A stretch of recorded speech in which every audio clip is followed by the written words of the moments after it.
We sat here this time last week on the Monday, and Tom Morris had just broken a story about Christian Petracca and a reported unease with where he was at with the football club and potentially wanting to get out. Now, we're a week down the track. We haven't heard from Christian yet, so that's still to be his story still to be told. But he met with the Melbourne Footy Club playing group today. Johnny Ralph's in the newsroom. Ralphie, what can you tell us about it? Well, as our colleague Jay Clark reported exclusively today, that meeting took place and it was basically a general clearing of the air, and Melbourne felt it was extremely constructive. So basically Christian explained the context around his frustrations that have played out over the last 7 days, talked about the fallout from his injuries and just how he'd like this situation to proceed. Now specifically, he did not say, I don't want to be traded. He did not utter those words, but he certainly talked about the last few weeks and why he had been away from the club, which had caused some frustration to some of his teammates there. So Melbourne believed that it very much helped clear the air.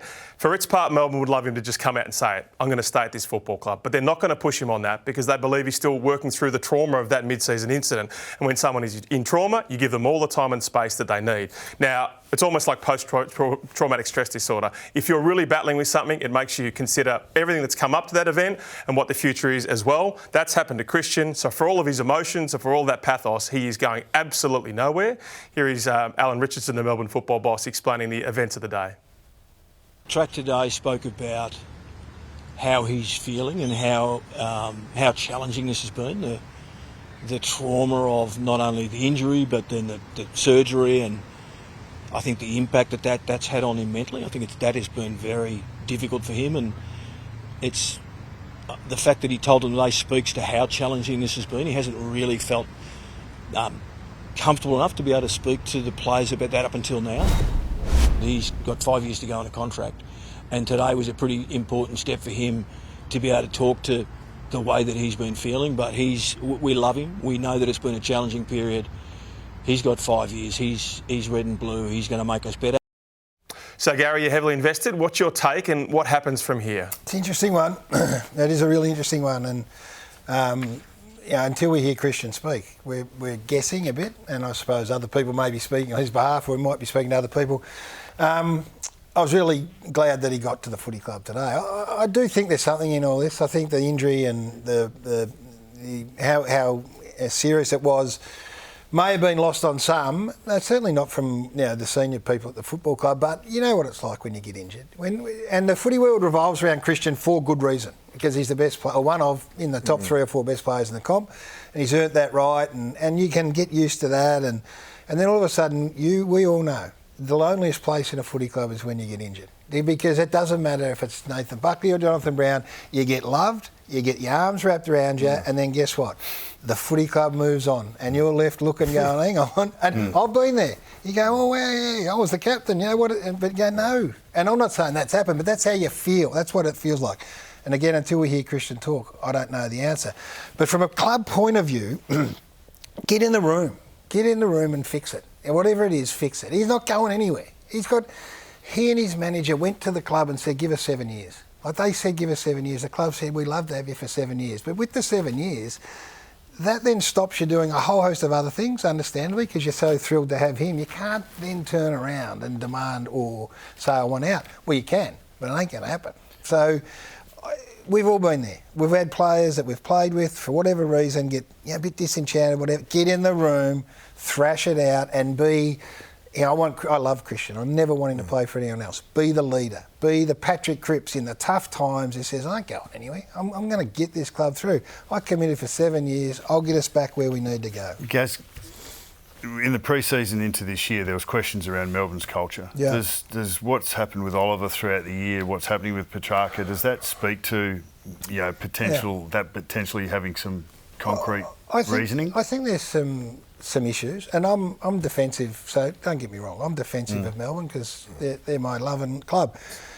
It's your family business. It's your family business, that's right. But your club is in the business of winning games, right? So for 4 years, no one's won more games in Melbourne than Brisbane. But Brisbane haven't won a premiership. So they've got the winning part right. Now, along the way, they may have taken their eye off other stuff, and Clayton clearly did. The best year that Melbourne has had in my 30 years of watching is 2021, and you know what the theme was? The theme for that year was park your ego. This is all about selflessness. We heard it at the start of the year, and they lived it, and they celebrated it. They need to get back to that. It's as simple as that. It's not about one player or two players. Selflessness is the key.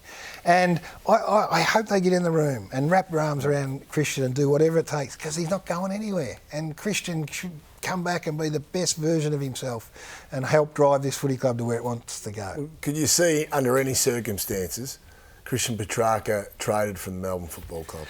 Well, because we've seen these big gun players, most of the players, they force it upon their club. They push and push and push, and eventually the club has to relent because they don't really have any power. I would say no, just me personally. I'd say no. But if you want to give some ground, say, look, let's just say for the next 3 years, you give your best, you go as hard as you can, and if after that 3 years you're still unhappy, then we'll go to the Tasmanian Footy Club who are coming in, and we'll that's the only circumstance. You're not serious. Brownie, you've got a 7-year contract, and if you're still unhappy after the next 3, go, OK, I'll open discussion with the Tasmanian Footy Club. That's the only way. You buy half the hill looking over the only way, Brownie. That's the only way it can happen. So that's it looks like Christian staying there. Well, that's just my opinion. I hope they can sort it out, because every club's dealing with it. Everyone has a blue every now and then. It's a family business. Bucks, you would have had it. Get in the room, sort it out, and get on with it. And I can tell you, let me talk about Jack Viney. So his name gets shown up, and then I hear some pickle in the media say, "Oh, he's clearly looking around." Jack Viney is red and blue from his head to his toes, and of course, North Melbourne have asked the question. Good on them, and I think you're going to get an answer on Jack in the next day or two about where he's going to play his footy club. This was him post game, which again got people interested. What's your message to the Melbourne supporters that have hung in there and they're passionate about their club, and they hear interviews even today about challenging the culture of the club? What's your message to them?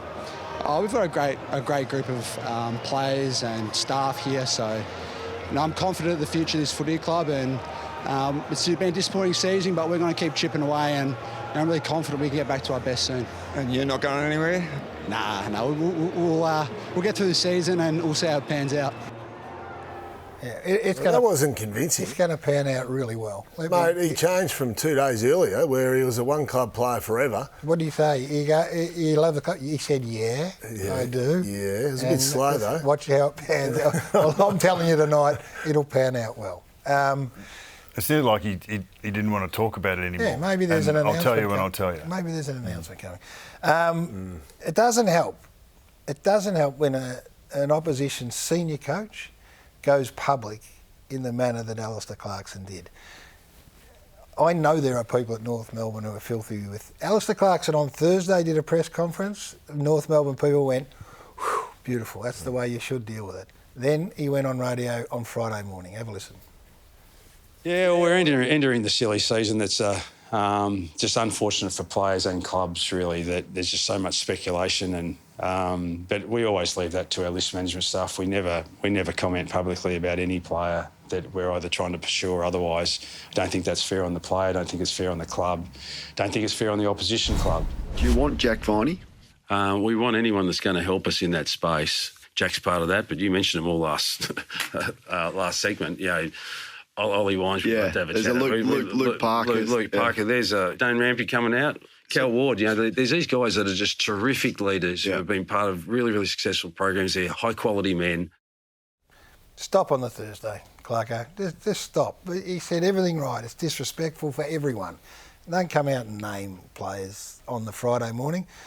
You don't think he was just putting it into a bucket of respected older citizens? No, I think he was pretty pointed. The vindictive part of me would be that Melbourne should go to Nick Larkey and put a 1.5 on the table and say, there it is for you. And whenever you feel like coming, there it is, right there. Yeah, North would go. Yeah, OK, we'll swap him with Petracca. It happens everywhere, I know. I don't think you need to talk about it publicly like that.